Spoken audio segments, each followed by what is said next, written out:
ਮੇਰਾ ਨਾਮ ਰੀਮਾ ਹੈ। ਮੈਂ ਜਦੋਂ 4 ਸਾਲ ਦੀ ਸੀ ਤਾਂ ਮੇਰੀ ਮਾਂ ਤੇ ਪਿਤਾ ਜੀ ਦਾ ਤਲਾਕ ਹੋ ਗਿਆ। ਮੇਰੀ ਮਾਂ ਮੇਰੇ ਪਿਤਾ ਜੀ ਨੂੰ ਛੱਡ ਕੇ ਕਿਸੇ ਹੋਰ ਦੇ ਨਾਲ ਉਸਨੇ ਵਿਆਹ ਕਰਵਾ ਲਿਆ ਸੀ ਅਤੇ ਮੈਨੂੰ ਮੇਰੇ ਪਿਤਾ ਜੀ ਦੇ ਕੋਲ ਛੱਡ ਗਈ। ਮਾਂ ਤੋਂ ਬਾਅਦ ਪਿਤਾ ਜੀ ਨੇ ਮੈਨੂੰ ਪਾਲਿਆ ਸੀ। ਮੈਂ ਆਪਣੀ ਚਾਚੀ ਤੇ ਚਾਚਾ ਦੇ ਪਾਪਾ ਦੇ ਨਾਲ ਸ਼ਹਿਰ ਵਿੱਚ ਰਹਿੰਦੀ ਸੀ। ਮੇਰੀ ਚਾਚੀ ਮੇਰੀ ਮਾਂ ਦੇ ਛੱਡ ਜਾਣ ਤੋਂ ਬਾਅਦ ਮੈਨੂੰ ਅਕਸਰ ਝਿੜਕਦੀ ਰਹਿੰਦੀ ਤੇ ਨਾਲ ਹੀ ਕਹਿੰਦੀ ਕਿ ਤੇਰੀ ਮਾਂ ਤੇਰੇ ਪਿਓ ਨੂੰ ਛੱਡ ਕੇ ਕਿਸੇ ਹੋਰ ਨਾਲ ਚਲੀ ਗਈ ਹੈ। ਇਸ ਗੱਲ ਤੇ ਮੈਨੂੰ ਬਹੁਤ ਗੁੱਸਾ ਆਉਂਦਾ ਤੇ ਮੈਂ ਕਈ ਵਾਰ ਚਾਚੀ ਨਾਲ ਲੜ ਪੈਂਦੀ। ਮੈਨੂੰ ਕਹਿੰਦੀ ਕਿ ਤੂੰ ਵੀ ਮਾਂ ਵਰਗੀ ਹੀ ਨਿਕਲੇਂਗੀ। ਮੈਨੂੰ ਮੇਰੇ ਪਿਤਾ ਨੇ ਰੱਖ ਤਾਂ ਲਿਆ ਸੀ ਪਰ ਉਹੋ ਜਿਹਾ ਪਿਆਰ ਨਹੀਂ ਸੀ ਮਿਲਿਆ। ਇਸ ਕਰਕੇ ਮੈਂ ਹਰ ਟਾਈਮ ਖਿਜੀ ਰਹਿੰਦੀ। ਜਦੋਂ ਮੈਂ 9 ਸਾਲ ਦੀ ਹੋਈ ਤਾਂ ਮੇਰੇ ਪਿਤਾ ਨੇ ਇੱਕ ਹੋਰ ਸ਼ਾਦੀ ਕਰ ਲਈ। ਮੈਨੂੰ ਲੱਗਦਾ ਸੀ ਚਲੋ ਹੁਣ ਮੈਨੂੰ ਮਾਂ ਮਿਲ ਜਾਵੇਗੀ, ਪਰ ਮੈਨੂੰ ਨਹੀਂ ਪਤਾ ਸੀ ਉਹ ਤਾਂ ਬਹੁਤ ਹੀ ਭੈੜੇ ਸੁਭਾਅ ਦੀ ਸੀ। ਮੈਨੂੰ ਹਮੇਸ਼ਾ ਗੁੱਸੇ ਨਾਲ ਦੇਖਦੀ ਰਹਿੰਦੀ। ਉਸਨੇ ਮੈਨੂੰ ਖਾਣਾ ਬਣਾ ਕੇ ਵੀ ਕੀ ਖਵਾਉਣਾ ਸੀ, ਸਗੋਂ ਮੈਨੂੰ ਹੀ ਕੰਮ ਲਾਈ ਰੱਖਦੀ। ਉਹ ਮੇਰੇ ਪਿਤਾ ਜੀ ਦੇ ਨਾਲ ਵੀ ਲੜਦੀ ਰਹਿੰਦੀ। ਉਹਨਾਂ ਦਾ ਵਿਆਹ ਵੀ ਬਹੁਤ ਚਿਰ ਟਿਕ ਨਾ ਸਕਿਆ। 2 ਸਾਲ ਬਾਅਦ ਉਹਨਾਂ ਦਾ ਵੀ ਤਲਾਕ ਹੋ ਗਿਆ। ਇਹੋ ਜਿਹੇ ਹਾਲਾਤ ਦੇਖ ਕੇ ਮੇਰਾ ਵੀ ਸੁਭਾਅ ਬਹੁਤ ਹੀ ਗੁੱਸੇ ਵਾਲਾ ਹੋ ਗਿਆ ਸੀ। ਮੈਂ ਅਕਸਰ ਚਾਚੀ ਨਾਲ ਲੜਦੀ ਰਹਿੰਦੀ। ਅਗਰ ਚਾਚੀ ਮੈਨੂੰ ਕੁਝ ਕਹਿ ਦਿੰਦੀ ਤਾਂ ਮੈਂ ਉਲਟਾ ਉਸਨੂੰ ਜਵਾਬ ਦਿੰਦੀ, ਜਿਸ ਕਰਕੇ ਚਾਚੀ ਦੀ ਵੀ ਮੇਰੇ ਨਾਲ ਬਣ ਨਹੀਂ ਸੀ ਆਉਂਦੀ। ਅਸੀਂ ਭਾਵੇਂ ਇੱਕ ਹੀ ਘਰ ਵਿੱਚ ਰਹਿੰਦੇ ਸੀ ਪਰ ਰੋਟੀ ਅਸੀਂ ਅਲੱਗ-ਅਲੱਗ ਪਕਾਉਂਦੇ ਸੀ। ਮੈਂ ਆਪਣੇ ਪਿਤਾ ਜੀ ਦੀ ਰੋਟੀ ਪਕਾਉਂਦੀ ਤੇ ਚਾਚੀ ਜੀ ਆਪਣੇ ਪਰਿਵਾਰ ਦੀ। ਹੁਣ ਮੇਰੀ ਤੇ ਚਾਚੀ ਦੀ ਕੰਮ ਨੂੰ ਲੈ ਕੇ ਖਿੱਚ-ਖਿੱਚ ਮੁੱਕ ਗਈ ਸੀ। ਪਰ ਕੁਝ ਸਮਾਂ ਹੀ ਬੀਤਿਆ ਕਿ ਮੇਰੇ ਪਿਤਾ ਨੂੰ ਅਟੈਕ ਹੋ ਗਿਆ। ਜਦੋਂ ਉਹਨਾਂ ਨੂੰ ਹਸਪੀਟਲ ਲੈ ਕੇ ਗਏ ਤਾਂ ਉਸ ਸਮੇਂ ਤੱਕ ਉਹਨਾਂ ਦੀ ਮੌਤ ਹੋ ਚੁੱਕੀ ਸੀ। ਪਿਤਾ ਜੀ ਦੀ ਮੌਤ ਤੋਂ ਬਾਅਦ ਮੈਂ ਬਹੁਤ ਹੀ ਜ਼ਿਆਦਾ ਟੁੱਟ ਗਈ। ਹੁਣ ਮੇਰੇ ਚਾਚੀ ਚਾਚਾ ਨੇ ਮੈਨੂੰ ਘਰੋਂ ਕੱਢ ਦਿੱਤਾ। ਮੇਰੀ ਦਾਦੀ ਜੀ ਮੈਨੂੰ ਆਪਣੇ ਕੋਲ ਲੈ ਗਈ। ਮੇਰੀ ਦਾਦੀ ਜੀ ਪਿੰਡ ਵਿੱਚ ਰਹਿੰਦੇ ਸੀ। ਉਹਨਾਂ ਦੇ ਦੋਵੇਂ ਬੇਟੇ ਵਿਆਹ ਕਰਨ ਤੋਂ ਬਾਅਦ ਸ਼ਹਿਰ ਆ ਗਏ ਸੀ। ਦਾਦੀ ਜੀ ਨੂੰ ਕੋਈ ਵੀ ਬੇਟਾ ਪੁੱਛਦਾ ਨਹੀਂ ਸੀ, ਇਸ ਕਰਕੇ ਉਹ ਪਿੰਡ ਹੀ ਰਹਿੰਦੇ ਸੀ। ਉਹਨਾਂ ਨੇ ਕੁਝ ਕਮਰੇ ਕਿਰਾਏ ਤੇ ਦਿੱਤੇ ਹੋਏ ਸਨ, ਜਿਸ ਨਾਲ ਉਹਨਾਂ ਦਾ ਗੁਜ਼ਾਰਾ ਚੱਲੀ ਜਾਂਦਾ ਸੀ। ਮੇਰੀ ਦਾਦੀ ਦੇ ਨਾਲ ਮੇਰੀ ਭੂਆ ਦੀ ਬੇਟੀ ਮੀਨਾ ਵੀ ਰਹਿੰਦੀ ਸੀ। ਕਿਉਂਕਿ ਮੇਰੀ ਭੂਆ ਜੀ ਨਾਲ ਦੇ ਪਿੰਡ ਵਿੱਚ ਹੀ ਵਿਆਹੇ ਹੋਏ ਸਨ, ਇਸ ਕਰਕੇ ਭੂਆ ਜੀ ਅਕਸਰ ਦਾਦੀ ਕੋਲ ਆਇਆ ਜਾਇਆ ਕਰਦੇ ਸਨ। ਹੁਣ ਮੇਰਾ ਇੱਕੋ ਇੱਕ ਸਹਾਰਾ ਸੀ ਮੇਰੀ ਦਾਦੀ। ਮੇਰੀ ਦਾਦੀ ਮੈਨੂੰ ਬਹੁਤ ਪਿਆਰ ਕਰਦੀ ਸੀ, ਜਦ ਕਿ ਮੇਰੀ ਭੂਆ ਮੈਨੂੰ ਹਮੇਸ਼ਾ ਮਾਂ ਦੇ ਤਾਨੇ ਦਿੰਦੀ ਰਹਿੰਦੀ ਕਿ ਕਹਿੰਦੀ ਤੂੰ ਵੀ ਮਾਂ ਵਰਗੀ ਹੀ ਨਿਕਲੇਂਗੀ, ਤੂੰ ਵੀ ਕਿਸੇ ਨਾਲ ਭੱਜ ਜਾਵੇਂਗੀ। ਇਸੇ ਕਰਕੇ ਮੇਰੇ ਭੂਆ ਦੇ ਨਾਲ ਝੜਪ ਹੋ ਜਾਂਦੀ ਕਿਉਂਕਿ ਮੈਂ ਗੁੱਸੇ ਵਾਲੇ ਸੁਭਾਅ ਦੀ ਸੀ। ਉਧਰ ਮੇਰੀ ਭੂਆ ਦੀ ਬੇਟੀ ਮੀਨਾ ਬਹੁਤ ਹੀ ਸ਼ਾਂਤ ਸੁਭਾਅ ਦੀ ਤੇ ਸੰਸਕਾਰੀ ਸੀ, ਕਿਉਂਕਿ ਮੇਰੀ ਦਾਦੀ ਨੇ ਉਸ ਨੂੰ ਬਹੁਤ ਹੀ ਅਕਲ ਸਿਖਾਈ ਸੀ। ਮੈਂ ਕਦੇ-ਕਦੇ ਸੋਚਦੀ ਕਿ ਇਸ ਦੇ ਨਾਲੋਂ ਤਾਂ ਮੇਰੇ ਪਿਤਾ ਜੀ ਮੈਨੂੰ ਦਾਦੀ ਦੇ ਕੋਲ ਹੀ ਛੱਡ ਜਾਂਦੇ ਤਾਂ ਮੇਰਾ ਅੱਜ ਸੁਭਾਅ ਇਹੋ ਜਿਹਾ ਨਾ ਹੁੰਦਾ, ਕਿਉਂਕਿ ਦਾਦੀ ਮੈਨੂੰ ਬਹੁਤ ਪਿਆਰ ਕਰਦੀ ਸੀ। ਮੇਰੇ ਭੂਆ ਅਕਸਰ ਮੇਰੀ ਦਾਦੀ ਨੂੰ ਕਹਿੰਦੀ ਕਿ ਇਸ ਨੂੰ ਤੂੰ ਇਸ ਦੀ ਮਾਂ ਕੋਲ ਛੱਡ ਆ, ਪਰ ਮੇਰੀ ਦਾਦੀ ਕਹਿੰਦੀ ਕਿ ਇਹ ਮੇਰੀ ਪੋਤੀ ਹੈ, ਮੇਰਾ ਖੂਨ ਹੈ, ਮੈਂ ਹੀ ਇਸ ਨੂੰ ਰੱਖੂੰ, ਆਪਣੇ ਕੋਲ ਹੀ ਰੱਖੂੰਗੀ, ਤੂੰ ਕੌਣ ਹੁੰਨੀ ਆ ਇਹ ਗੱਲ ਕਹਿਣ ਵਾਲੀ। ਮੇਰੀ ਦਾਦੀ ਜੀ ਮੇਰੀ ਭੂਆ ਦੇ ਨਾਲ ਕਦੇ-ਕਦੇ ਮੇਰੇ ਕਰਕੇ ਲੜ ਪੈਂਦੇ ਸੀ। ਹੁਣ ਮੇਰੇ ਦਾਦੀ ਜੀ ਨੂੰ ਅਹਿਸਾਸ ਹੋ ਗਿਆ ਸੀ ਕਿ ਉਹਨਾਂ ਤੋਂ ਬਾਅਦ ਮੇਰਾ ਧਿਆਨ ਰੱਖਣ ਵਾਲਾ ਕੋਈ ਨਹੀਂ, ਇਸ ਲਈ ਉਹਨਾਂ ਦੀ ਇਹ ਕੋਸ਼ਿਸ਼ ਸੀ ਕਿ ਆਪਣੇ ਹੁੰਦਿਆਂ-ਹੁੰਦਿਆਂ ਮੇਰਾ ਵਿਆਹ ਕਰ ਦੇਣ। ਉਹਨਾਂ ਨੇ ਪਿੰਡ ਵਿੱਚ ਅਕਸਰ ਸਾਰੇ ਹੀ ਲੋਕਾਂ ਨੂੰ ਕਹਿ ਰੱਖਿਆ ਸੀ ਕਿ ਮੇਰਾ ਰਿਸ਼ਤਾ ਕਰਵਾਉਣ ਲਈ। ਮੇਰੀ ਦਾਦੀ ਜੀ ਅਕਸਰ ਮੈਨੂੰ ਕਹਿੰਦੀ ਹੁੰਦੀ ਸੀ ਕਿ ਤੂੰ ਆਪਣੀ ਮਾਂ ਤੇ ਗਈ ਐ, ਤੇਰੀ ਮਾਂ ਵੀ ਤੇਰੇ ਵਾਂਗੂ ਬਹੁਤ ਸੋਹਣੀ ਸੀ। ਮੈਨੂੰ ਪਹਿਲੀ ਵਾਰ ਆਪਣੀ ਮਾਂ ਦੀ ਕੋਈ ਚੰਗੀ ਗੱਲ ਸੁਣ ਕੇ ਬਹੁਤ ਚੰਗਾ ਲੱਗਾ, ਨਹੀਂ ਤਾਂ ਸਾਰੇ ਹੀ ਮੇਰੀ ਮਾਂ ਦੀ ਬੁਰਾਈ ਹੀ ਕਰਦੇ ਰਹਿੰਦੇ ਸਨ। ਮੈਨੂੰ ਆਪਣੀ ਮਾਂ ਦੀ ਸ਼ਕਲ ਯਾਦ ਤਾਂ ਨਹੀਂ, ਕਿਉਂਕਿ ਉਸ ਟਾਈਮ ਮੈਂ ਬਹੁਤ ਛੋਟੀ ਸੀ। ਆਸ-ਪਾਸ ਦੇ ਪਿੰਡਾਂ ਵਿੱਚੋਂ ਮੈਨੂੰ ਕਾਫੀ ਰਿਸ਼ਤੇ ਆਉਣ ਲੱਗ ਪਏ। ਕਈ ਵਾਰ ਮੁੰਡੇ ਵਾਲੇ ਮੈਨੂੰ ਦੇਖਣ ਆਉਂਦੇ ਤਾਂ ਹਾਂ ਕਰ ਜਾਂਦੇ, ਕਿਉਂਕਿ ਮੈਂ ਬਹੁਤ ਸੁੰਦਰ ਸੀ। ਇੱਥੋਂ ਤੱਕ ਕਿ ਮੇਰੀ ਭੂਆ ਦੀ ਬੇਟੀ ਨੂੰ ਵੇਖਣ ਆਏ ਲੋਕ ਵੀ ਮੈਨੂੰ ਪਸੰਦ ਕਰ ਜਾਂਦੇ ਸਨ। ਇਸ ਗੱਲ ਤੇ ਮੇਰੇ ਭੂਆ ਜੀ ਭੜਕ ਜਾਂਦੇ। ਜਦੋਂ ਵੀ ਮੈਨੂੰ ਕੋਈ ਰਿਸ਼ਤਾ ਆਉਂਦਾ ਤਾਂ ਭੂਆ ਜੀ ਉਹਨਾਂ ਨੂੰ ਪਹਿਲਾਂ ਹੀ ਦੱਸ ਦਿੰਦੇ ਕਿ ਇਸ ਦੀ ਮਾਂ ਤਾਂ ਘਰੋਂ ਭੱਜ ਗਈ ਸੀ, ਇਹ ਵੀ ਇਹ ਕੋਸ਼ਿਸ਼ ਕਰੇਗੀ, ਤਾਂ ਕੋਈ ਵੀ ਆਸ-ਪਾਸ ਦੇ ਪਿੰਡੋਂ ਮੇਰੇ ਨਾਲ ਰਿਸ਼ਤਾ ਕਰਨ ਲਈ ਤਿਆਰ ਨਾ ਹੁੰਦਾ। ਹੁਣ ਤਾਂ ਮੈਨੂੰ ਰਿਸ਼ਤੇ ਵੀ ਨਾਂ ਦੇ ਬਰਾਬਰ ਹੀ ਆਉਂਦੇ ਸਨ, ਕਿਉਂਕਿ ਮੇਰੀ ਭੂਆ ਨੇ ਆਸ-ਪਾਸ ਦੇ ਪਿੰਡਾਂ ਵਿੱਚ ਵੀ ਮੇਰੀ ਮਾਂ ਦੀ ਬਦਨਾਮੀ ਕਰ ਰੱਖੀ ਸੀ, ਤਾਂ ਜੋ ਮੇਰਾ ਚੰਗੇ ਘਰ ਰਿਸ਼ਤਾ ਨਾ ਹੋ ਸਕੇ। ਇੱਕ ਦਿਨ ਮੈਨੂੰ ਦੁਹਾਜੂ ਦਾ ਰਿਸ਼ਤਾ ਆਇਆ। ਉਸ ਦੀ ਪਹਿਲੀ ਪਤਨੀ ਮਰ ਚੁੱਕੀ ਸੀ। ਮੇਰੀ ਦਾਦੀ ਜੀ ਨੇ ਝੱਟ ਹਾਂ ਕਰ ਦਿੱਤੀ। ਮੈਨੂੰ ਇਹ ਸੁਣ ਕੇ ਬਹੁਤ ਦੁੱਖ ਲੱਗਾ ਕਿਉਂਕਿ ਮੈਂ ਕਿਸੇ ਵਿਆਹੇ ਹੋਏ ਦੇ ਨਾਲ ਵਿਆਹ ਨਹੀਂ ਸੀ ਕਰਵਾਉਣਾ ਚਾਹੁੰਦੀ। ਪਰ ਦਾਦੀ ਨੇ ਮੈਨੂੰ ਸਮਝਾਇਆ ਕਿ ਮੇਰੇ ਬਾਅਦ ਤੇਰਾ ਵਿਆਹ ਵੀ ਨਹੀਂ ਕਿਸੇ ਨੇ ਕਰਨਾ। ਮੈਂ ਚਾਹੁੰਦੀ ਹਾਂ ਕਿ ਮੇਰੇ ਜੀਂਦੇ ਜੀ ਤੂੰ ਆਪਣਾ ਘਰ ਵਸਾ ਲਵੇਂ।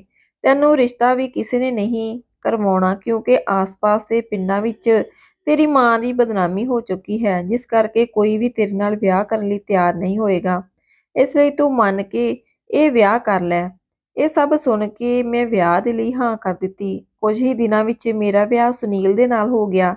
ਜਿਸ ਦਿਨ ਮੇਰਾ ਵਿਆਹ ਹੋਇਆ ਸੀ ਤਾਂ ਮੇਰੀ ਦਾਦੀ ਨੇ ਇੱਕ ਚਾਦਰ ਮੈਨੂੰ ਦਿੱਤੀ ਕਿਉਂਕਿ ਮੈਨੂੰ ਅਕਸਰ ਡਰ ਲੱਗਾ ਰਹਿੰਦਾ ਸੀ ਕਿ ਮੇਰੇ ਮਾਂ-ਬਾਪ ਵਾਂਗੂ ਮੇਰਾ ਵੀ ਕਿਤੇ ਡਿਵੋਰਸ ਨਾ ਹੋ ਜਾਵੇ। ਦਾਦੀ ਨੇ ਮੈਨੂੰ ਕਿਹਾ ਕਿ ਇਹ ਕਾਲੀ ਚਾਦਰ ਤੂੰ ਆਪਣੇ ਪਤੀ ਦੇ ਹੇਠਾਂ ਵਿਛਾ ਦਿਆ ਕਰੀਂ। ਜਦੋਂ ਤੱਕ ਇਹ ਚਾਦਰ ਉਸਦੇ ਹੇਠਾਂ ਵਿਛੀ ਰਹੂਗੀ ਤਾਂ ਤੇਰਾ ਕਦੇ ਵੀ ਤੇਰੇ ਪਤੀ ਨਾਲੋਂ ਤਲਾਕ ਨਹੀਂ ਹੋਵੇਗਾ। ਕਿਉਂਕਿ ਮੇਰੀ ਦਾਦੀ ਨੂੰ ਮੇਰੇ ਡਰ ਦਾ ਪਤਾ ਸੀ। ਵਿਆਹ ਦੀ ਪਹਿਲੀ ਰਾਤ ਜਦੋਂ ਸੁਨੀਲ ਮੇਰੇ ਕੋਲ ਆਇਆ ਤਾਂ ਉਸਨੇ ਮੈਨੂੰ ਬੜੇ ਹੀ ਗੁੱਸੇ ਨਾਲ ਦੇਖਿਆ ਤਾਂ ਕਿਹਾ, ਤੂੰ ਅਜੇ ਤੱਕ ਸੁੱਤੀ ਨਹੀਂ, ਮੇਰਾ ਬਿਸਤਰ ਵੀ ਸੈੱਟ ਨਹੀਂ ਕੀਤਾ। ਇਹ ਸੁਣ ਕੇ ਤਾਂ ਮੇਰੇ ਸਾਰੇ ਅਰਮਾਨ ਹੀ ਮਿੱਟੀ ਵਿੱਚ ਮਿਲ ਗਏ ਕਿਉਂਕਿ ਪਹਿਲੇ ਹੀ ਦਿਨ ਉਸਨੇ ਮੈਨੂੰ ਡਰਾ ਦਿੱਤਾ ਸੀ। ਮੈਨੂੰ ਲੱਗਦਾ ਸੀ ਕਿ ਉਹ ਬਹੁਤ ਹੀ ਗੁੱਸੇ ਸੁਭਾਅ ਵਾਲਾ ਹੈ। ਉਸੇ ਵਕਤ ਮੈਨੂੰ ਯਾਦ ਆਇਆ ਕਿ ਮੇਰੀ ਦਾਦੀ ਜੀ ਨੇ ਜਿਹੜੀ ਕਾਲੀ ਚਾਦਰ ਮੈਨੂੰ ਦਿੱਤੀ ਸੀ, ਮੈਂ ਉਸਨੂੰ ਉਸਦੇ ਬਿਸਤਰ ਤੇ ਵਿਛਾ ਦਿੱਤਾ। ਉਹ ਚੁੱਪ-ਚਾਪ ਕਰਕੇ ਸੌਂ ਗਿਆ, ਮੇਰੇ ਨਾਲ ਕੋਈ ਵੀ ਗੱਲ ਨਹੀਂ ਕੀਤੀ। ਅਗਲੇ ਦਿਨ ਸਵੇਰੇ ਮੈਂ ਸਵਖਤੇ ਉੱਠੀ ਤੇ ਉੱਠ ਕੇ ਸੁਨੀਲ ਦੇ ਲਈ ਚਾਹ ਬਣਾਈ ਅਤੇ ਨਾਸ਼ਤਾ ਤਿਆਰ ਕੀਤਾ ਕਿਉਂਕਿ ਉਸਨੇ ਡਿਊਟੀ ਤੇ ਜਾਣਾ ਸੀ। ਉਹ ਜਦੋਂ ਉੱਠੇ ਤਾਂ ਬੜੇ ਪਿਆਰ ਨਾਲ ਮੇਰੇ ਕੋਲ ਆ ਕੇ ਮੇਰੇ ਤੋਂ ਰਾਤ ਲਈ ਮਾਫ਼ੀ ਮੰਗਣ ਲੱਗ ਪਏ। ਇਹ ਸੁਣ ਕੇ ਮੇਰਾ ਦਿਲ ਖੁਸ਼ ਹੋ ਗਿਆ ਕਿ ਚਾਦਰ ਨੇ ਤਾਂ ਕਮਾਲ ਹੀ ਕਰ ਦਿੱਤੀ। ਰਾਤੀ ਤਾਂ ਸੁਨੀਲ ਬਹੁਤ ਹੀ ਗੁੱਸੇ ਵਿੱਚ ਬੋਲ ਰਿਹਾ ਸੀ, ਪਰ ਹੁਣ ਪਿਆਰ ਦੇ ਨਾਲ ਮੇਰੇ ਨਾਲ ਗੱਲ ਕਰ ਰਹੇ ਸੀ। ਉਹਨਾਂ ਮੇਰੇ ਬਣਾਏ ਹੋਏ ਖਾਣੇ ਦੀ ਵੀ ਤਾਰੀਫ ਕੀਤੀ ਅਤੇ ਆਪਣੇ ਕੰਮ ਤੇ ਚਲੇ ਗਏ। ਹੁਣ ਮੈਂ ਹਰ ਰੋਜ਼ ਉਸੇ ਚਾਦਰ ਨੂੰ ਸੁਨੀਲ ਦੇ ਬਿਸਤਰੇ ਤੇ ਵਿਛਾ ਦਿੰਦੀ ਤਾਂ ਸੁਨੀਲ ਉਸੇ ਚਾਦਰ ਤੇ ਸੌਂਦਾ। ਸੁਨੀਲ ਦਾ ਰਵੱਈਆ ਮੇਰੇ ਪ੍ਰਤੀ ਬਹੁਤ ਹੀ ਵਧੀਆ ਹੋ ਗਿਆ। ਉਹ ਮੈਨੂੰ ਬਹੁਤ ਹੀ ਪਿਆਰ ਨਾਲ ਬੁਲਾਉਂਦੇ, ਜਿਹੜੀ ਚੀਜ਼ ਦੀ ਮੈਂ ਮੰਗ ਕਰਦੀ ਉਹ ਮੈਨੂੰ ਲਿਆ ਕੇ ਦਿੰਦੇ। ਮੈਂ ਆਪਣੀ ਦਾਦੀ ਜੀ ਨੂੰ ਇਸ ਬਾਰੇ ਦੱਸਿਆ ਤਾਂ ਦਾਦੀ ਬਹੁਤ ਖੁਸ਼ ਹੋਏ। ਉਹਨਾਂ ਨੇ ਕਿਹਾ ਕਿ ਜੇ ਤੂੰ ਹਮੇਸ਼ਾ ਪਤੀ ਨਾਲ ਖੁਸ਼ ਰਹਿਣਾ ਚਾਹੁੰਦੀ ਹੈ ਤਾਂ ਚਾਦਰ ਵਿਛਾਉਣੀ ਕਦੇ ਨਾ ਭੁੱਲੀ। ਹੁਣ ਮੇਰੇ ਵਿਆਹ ਨੂੰ 6 ਮਹੀਨੇ ਹੋ ਚੁੱਕੇ ਸਨ ਤੇ ਮੈਂ ਮਾਂ ਬਣਨ ਵਾਲੀ ਸੀ। ਸੁਨੀਲ ਵੀ ਬਹੁਤ ਖੁਸ਼ ਸੀ, ਮੇਰਾ ਬਹੁਤ ਹੀ ਜ਼ਿਆਦਾ ਧਿਆਨ ਰੱਖਦਾ ਸੀ। ਮੈਨੂੰ ਖਾਣ ਦੇ ਲਈ ਵਧੀਆ ਚੀਜ਼ਾਂ ਲਿਆ ਕੇ ਦਿੰਦਾ ਤੇ ਦਵਾਈ ਦਾਰੂ ਵੀ ਲਿਆ ਕੇ ਦਿੰਦਾ। ਇੱਕ ਦਿਨ ਮੇਰੀ ਤਬੀਅਤ ਬਹੁਤ ਖਰਾਬ ਹੋ ਗਈ। ਮੈਂ ਦਵਾਈ ਖਾ ਕੇ ਲੇਟ ਗਈ, ਜਿਸ ਕਰਕੇ ਰਾਤ ਨੂੰ ਮੈਨੂੰ ਜਾਗ ਹੀ ਨਾ ਆਈ ਤੇ ਮੈਂ ਉਹ ਚਾਦਰ ਵਿਛਾਉਣਾ ਹੀ ਭੁੱਲ ਗਈ। ਜਦੋਂ ਸਵੇਰੇ ਮੈਂ ਉੱਠ ਕੇ ਦੇਖਿਆ ਤੇ ਮੱਥੇ ਨੂੰ ਹੱਥ ਮਾਰਿਆ ਕਿ ਰਾਤ ਤਾਂ ਮੈਂ ਚਾਦਰ ਹੀ ਵਿਛਾਉਣੀ ਭੁੱਲ ਗਈ। ਹੁਣ ਕੀ ਬਣੂਗਾ? ਸੁਨੀਲ ਨੇ ਮੈਨੂੰ ਬੈਠੇ ਹੋਏ ਦੇਖਿਆ ਤੇ ਪੁੱਛਣ ਲੱਗਾ, ਕੀ ਹੋਇਆ? ਤੇਰੀ ਤਬੀਅਤ ਠੀਕ ਨਹੀਂ ਹੈ? ਮੈਂ ਕਿਹਾ ਹਾਂ। ਉਸਨੇ ਮੈਨੂੰ ਕਿਹਾ ਕਿ ਤੇਰੀ ਤਬੀਅਤ ਠੀਕ ਨਹੀਂ ਹੈ, ਮੈਂ ਤੈਨੂੰ ਇਕੱਲੀ ਨੂੰ ਘਰ ਨਹੀਂ ਛੱਡ ਕੇ ਜਾ ਸਕਦਾ। ਤੈਨੂੰ ਮੈਂ ਦਾਦੀ ਦੇ ਕੋਲ ਛੱਡ ਜਾਨਾ ਹਾਂ। ਪਹਿਲਾਂ ਤਾਂ ਸੁਨੀਲ ਨੇ ਕਦੇ ਵੀ ਮੈਨੂੰ ਦਾਦੀ ਦੇ ਕੋਲ ਛੱਡਣ ਦੀ ਗੱਲ ਨਹੀਂ ਕੀਤੀ ਕਿਉਂਕਿ ਉਹ ਹਮੇਸ਼ਾ ਕਹਿੰਦਾ ਹੁੰਦਾ ਸੀ, ਤੂੰ ਇਸ ਘਰ ਵਿੱਚ ਹੀ ਰਹਿ ਤੇ ਦਾਦੀ ਨੂੰ ਆਪਣੇ ਕੋਲ ਬੁਲਾ ਲੈ। ਇਹ ਵਿਆਹ ਤੋਂ ਬਾਅਦ ਪਹਿਲੀ ਵਾਰ ਸੀ ਕਿ ਉਸਨੇ ਕਿਹਾ ਕਿ ਮੈਨੂੰ ਦਾਦੀ ਦੇ ਘਰ ਛੱਡ ਆਉਣਾ ਹਾਂ। ਮੈਨੂੰ ਬਹੁਤ ਘਬਰਾਹਟ ਹੋਈ ਕਿ ਰਾਤੀ ਮੈਂ ਚਾਦਰ ਨਹੀਂ ਵਿਛਾਈ, ਸ਼ਾਇਦ ਇਸ ਕਰਕੇ ਸੁਨੀਲ ਮੈਨੂੰ ਹਮੇਸ਼ਾ ਲਈ ਦਾਦੀ ਦੇ ਘਰ ਛੱਡ ਆਵੇਗਾ। ਜਦ ਮੈਂ ਸੁਨੀਲ ਨੂੰ ਕਿਹਾ ਕਿ ਨਹੀਂ, ਮੈਂ ਆਪਣੇ ਘਰ ਹੀ ਰਹੂੰਗੀ ਤਾਂ ਇਸ ਗੱਲ ਤੇ ਸੁਨੀਲ ਗੁੱਸੇ ਹੋ ਗਿਆ ਤੇ ਮੈਨੂੰ ਗੁੱਸੇ ਨਾਲ ਕਿਹਾ, ਜਲਦੀ ਜਲਦੀ ਆਪਣੇ ਕੱਪੜੇ ਪੈਕ ਕਰ, ਮੈਂ ਦਾਦੀ ਕੋਲ ਤੈਨੂੰ ਛੱਡ ਕੇ ਆਉਣਾ ਹਾਂ। ਮੈਂ ਆਪਣੇ ਦੰਦਾਂ ਥੱਲੇ ਜੀਭ ਦੇ ਲਈ ਤੇ ਤਿਆਰ ਹੋ ਗਈ। ਉਹ ਮੈਨੂੰ ਦਾਦੀ ਦੇ ਘਰ ਛੱਡ ਗਿਆ। ਸੁਨੀਲ ਕਾਫੀ ਗੁੱਸੇ ਵਿੱਚ ਦਿਖਾਈ ਦੇ ਰਹੇ ਸੀ। ਮੈਨੂੰ ਤੇ ਹੁਣ ਯਕੀਨ ਹੋ ਗਿਆ ਹੈ ਕਿ ਸੁਨੀਲ ਮੈਨੂੰ ਕਦੇ ਵੀ ਲੈਣ ਨਹੀਂ ਆਉਣਗੇ। ਮੈਂ ਦਾਦੀ ਦੇ ਗਲੇ ਲੱਗ ਕੇ ਬਹੁਤ ਰੋਈ। ਮੈਂ ਦਾਦੀ ਨੂੰ ਕਿਹਾ ਕਿ ਸੁਨੀਲ ਅੱਜ ਮੇਰੇ ਨਾਲ ਬਹੁਤ ਗੁੱਸੇ ਹੈ, ਇਸ ਕਰਕੇ ਹੀ ਉਹ ਮੈਨੂੰ ਛੱਡ ਗਏ ਆ। ਰਾਤੀ ਮੈਂ ਚਾਦਰ ਵਿਛਾਉਣਾ ਭੁੱਲ ਗਈ ਸੀ, ਸ਼ਾਇਦ ਇਸ ਕਰਕੇ ਉਹ ਅੱਜ ਮੇਰੇ ਨਾਲ ਇਸ ਤਰ੍ਹਾਂ ਦੀਆਂ ਹਰਕਤਾਂ ਕਰ ਰਹੇ ਹਨ ਕਿ ਮੈਨੂੰ ਲੱਗਦਾ ਹੈ ਕਦੇ ਮੈਨੂੰ ਲੈਣ ਨਹੀਂ ਆਉਣਗੇ, ਉਹ ਮੈਨੂੰ ਤਲਾਕ ਦੇ ਦੇਣਗੇ। ਦਾਦੀ ਨੇ ਮੈਨੂੰ ਹੌਸਲਾ ਦਿੱਤਾ ਤੇ ਚੁੱਪ ਕਰਵਾਇਆ ਤੇ ਫਿਰ ਕਿਹਾ, ਫਿਕਰ ਨਾ ਕਰ, ਇੱਥੇ ਮੇਰੇ ਕੋਲ ਬੈਠ, ਮੈਂ ਤੈਨੂੰ ਚਾਦਰ ਵਾਲੀ ਸੱਚਾਈ ਦੱਸਣੀ ਆ। ਦਾਦੀ ਨੇ ਮੈਨੂੰ ਕਿਹਾ ਕਿ ਉਹ ਚਾਦਰ ਕੋਈ ਕਰਾਮਾਤੀ ਚਾਦਰ ਨਹੀਂ, ਉਹ ਤਾਂ ਮੈਂ ਤੈਨੂੰ ਇਸ ਕਰਕੇ ਵਿਛਾਉਣ ਲਈ ਕਿਹਾ ਸੀ ਤਾਂ ਕਿ ਤੈਨੂੰ ਆਪਣੇ ਸੁਭਾਅ ਤੇ ਕੰਟਰੋਲ ਆ ਜਾਵੇ। ਮੈਂ ਤੇਰੇ ਮਾਨਸਿਕਤਾ ਤੋਂ ਪੂਰੀ ਤਰ੍ਹਾਂ ਜਾਣਦੀ ਸੀ ਕਿਉਂਕਿ ਤੈਨੂੰ ਮਾਂ ਦਾ ਪਿਆਰ ਨਹੀਂ ਮਿਲਿਆ, ਜਿਸ ਕਰਕੇ ਤੇਰੇ ਮਨ ਵਿੱਚ ਹਮੇਸ਼ਾ ਇਹ ਡਰ ਬਣਿਆ ਰਿਹਾ ਕਿ ਤੇਰਾ ਵੀ ਪਤੀ ਤੈਨੂੰ ਛੱਡ ਜਾਵੇਗਾ। ਤੇਰਾ ਸੁਭਾਅ ਹਮੇਸ਼ਾ ਗੁਸੈਲਾ ਸੀ, ਤੂੰ ਝੱਟ ਕਿਸੇ ਨਾਲ ਲੜ ਪੈਂਦੀ। ਮੈਨੂੰ ਪਤਾ ਸੀ ਜੇ ਤੇਰਾ ਇਹੋ ਜਿਹਾ ਸੁਭਾਅ ਤੇਰੇ ਸਹੁਰੇ ਘਰ ਰਿਹਾ ਤਾਂ ਤੇਰੀ ਉੱਥੇ ਬਣ ਨਹੀਂ ਆਵੇਗੀ। ਇਸ ਕਰਕੇ ਹੀ ਮੈਂ ਤੈਨੂੰ ਸੁਨੀਲ ਨਾਲ ਵਿਆਹਿਆ, ਕਿਉਂਕਿ ਉਹ ਇਕੱਲਾ ਰਹਿੰਦਾ ਸੀ ਤੇ ਤੁਸੀਂ ਦੋਵੇਂ ਆਪਸ ਵਿੱਚ ਵਧੀਆ ਜ਼ਿੰਦਗੀ ਬਤੀਤ ਕਰ ਸਕਦੇ ਸੀ। ਜੇ ਘਰ ਵਿੱਚ ਕੋਈ ਹੋਰ ਹੁੰਦਾ ਤਾਂ ਤੇਰੇ ਸੁਭਾਅ ਵਿੱਚ ਸ਼ਾਇਦ ਬਦਲਾਵ ਨਾ ਆਉਂਦਾ, ਕਿਉਂਕਿ ਵੱਡੇ ਪਰਿਵਾਰ ਵਿੱਚ ਤੇਰਾ ਗੁਜ਼ਾਰਾ ਨਹੀਂ ਸੀ ਹੋਣਾ।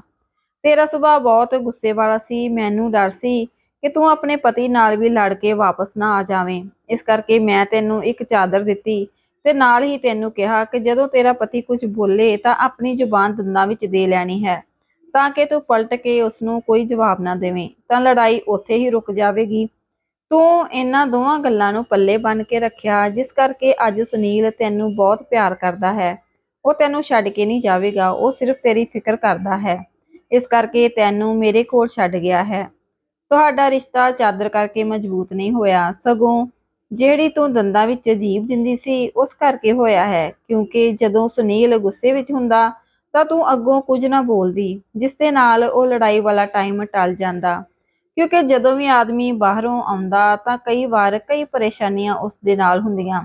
ਜੇ ਔਰਤ ਆਉਂਦਿਆਂ ਹੀ ਉਸ ਨੂੰ ਕੁਝ ਬੁਰਾ ਭਲਾ ਕਹਿਣ ਲੱਗ ਜਾਵੇ ਤਾਂ ਘਰ ਵਿੱਚ ਕਦੇ ਵੀ ਨਿਭ ਨਹੀਂ ਆਉਂਦੀ। ਇਸ ਕਰਕੇ ਹੀ ਤਾਂ ਮੈਂ ਤੈਨੂੰ ਇਹ ਚੀਜ਼ਾਂ ਸਿਖਾਈਆਂ ਸੀ, ਕਿਉਂਕਿ ਜੇ ਤੈਨੂੰ ਮੈਂ ਹੋਰ ਤਰੀਕੇ ਨਾਲ ਸਮਝਾਉਣ ਦੀ ਕੋਸ਼ਿਸ਼ ਕਰਦੀ ਤੂੰ ਕਦੀ ਨਹੀਂ ਸੀ ਸਮਝਣਾ। ਮੈਨੂੰ ਦਾਦੀ ਦੀ ਗੱਲ ਸੁਣ ਕੇ ਬੜਾ ਹੌਸਲਾ ਹੋਇਆ। ਨਾਲ ਹੀ ਦਾਦੀ ਨੇ ਮੈਨੂੰ ਇਹ ਦੱਸਿਆ ਕਿ ਤੇਰੀ ਮਾਂ ਦੀ ਕੋਈ ਗਲਤੀ ਨਹੀਂ, ਤੇਰਾ ਬਾਪ ਹੀ ਹਮੇਸ਼ਾ ਤੇਰੀ ਮਾਂ ਨਾਲ ਲੜਦਾ ਰਹਿੰਦਾ ਸੀ, ਕਿਉਂਕਿ ਉਹ ਬਹੁਤ ਸੋਹਣੀ ਸੀ ਤੇ ਤੇਰਾ ਪਿਤਾ ਉਸਦੇ ਹਮੇਸ਼ਾ ਸ਼ੱਕ ਕਰਦਾ ਰਹਿੰਦਾ ਸੀ, ਉਸ ਨੂੰ ਮਾਰਦਾ ਕੁੱਟਦਾ ਰਹਿੰਦਾ ਸੀ, ਜਿਸ ਤੋਂ ਤੰਗ ਆ ਕੇ ਤੇਰੀ ਮਾਂ ਤੇਰੇ ਬਾਪ ਨੂੰ ਛੱਡ ਗਈ। ਤੇਰੀ ਭੂਆ ਤੇਰੇ ਮਾਂ ਤੋਂ ਇਸ ਕਰਕੇ ਤੰਗ ਆ ਕਿਉਂਕਿ ਉਸ ਦੇ ਦਿਓਰ ਨੇ ਤੇਰੀ ਮਾਂ ਦੇ ਨਾਲ ਵਿਆਹ ਕਰਵਾ ਲਿਆ ਸੀ। ਤੇਰਾ ਪਿਓ ਅਗਰ ਚੰਗਾ ਹੁੰਦਾ ਤਾਂ ਤੇਰੀ ਮਾਂ ਤੈਨੂੰ ਛੱਡ ਕੇ ਕਦੇ ਨਾ ਜਾਂਦੀ। ਸ਼ਾਮ ਨੂੰ ਸੁਨੀਲ ਮੈਨੂੰ ਲੈਣ ਲਈ ਦਾਦੀ ਦੇ ਘਰ ਆ ਗਏ। ਮੈਂ ਦਾਦੀ ਨਾਲ ਮਿਲ ਕੇ ਰਾਤ ਦਾ ਖਾਣਾ ਬਣਾਇਆ। ਅਸੀਂ ਸਾਰਿਆਂ ਨੇ ਇਕੱਠੇ ਬੈਠ ਕੇ ਖਾਣਾ ਖਾਧਾ। ਅੱਜ ਮੈਨੂੰ ਅਹਿਸਾਸ ਹੋਇਆ ਕਿ ਸੱਚਮੁੱਚ ਮੇਰੀ ਦਾਦੀ ਬਹੁਤ ਹੀ ਸਮਝਦਾਰ ਸੀ। ਸ਼ਾਇਦ ਮੈਂ ਜ਼ਿੰਦਗੀ ਭਰ ਜਿਹੜੀ ਗੱਲ ਸਮਝ ਨਾ ਸਕਦੀ, ਉਹ ਦਾਦੀ ਨੇ ਮੈਨੂੰ ਇੱਕ ਟੋਟਕੇ ਨਾਲ ਸਮਝਾ ਦਿੱਤੀ। ਮੈਂ ਹੁਣ ਆਪਣੇ ਘਰ ਪਰਿਵਾਰ ਵਿੱਚ ਬਹੁਤ ਖੁਸ਼ ਹਾਂ। ਪਰਮਾਤਮਾ ਨੇ ਮੈਨੂੰ ਬੇਟੀ ਦੀ ਦਾਤ ਦਿੱਤੀ। ਅਗਰ ਦਾਦੀ ਮੇਰੀ ਜ਼ਿੰਦਗੀ ਵਿੱਚ ਨਾ ਆਉਂਦੀ ਤਾਂ ਸ਼ਾਇਦ ਮੇਰੀ ਜ਼ਿੰਦਗੀ ਨਰਕ ਬਣੀ ਹੁੰਦੀ। ਸੋ ਦੋਸਤੋ, ਤੁਹਾਨੂੰ ਇਹ ਕਹਾਣੀ ਕਿਵੇਂ ਦੀ ਲੱਗੀ? ਕਹਾਣੀ ਚੰਗੀ ਲੱਗੀ ਹੋਵੇ ਤਾਂ ਕਮੈਂਟ ਵਿੱਚ ਜ਼ਰੂਰ ਦੱਸਣਾ। ਵੀਡੀਓ ਨੂੰ ਲਾਈਕ ਅਤੇ ਸ਼ੇਅਰ ਜ਼ਰੂਰ ਕਰਨਾ। ਇੱਥੇ ਤੱਕ ਕਹਾਣੀ ਸੁਣਨ ਲਈ ਤੁਹਾਡਾ ਧੰਨਵਾਦ।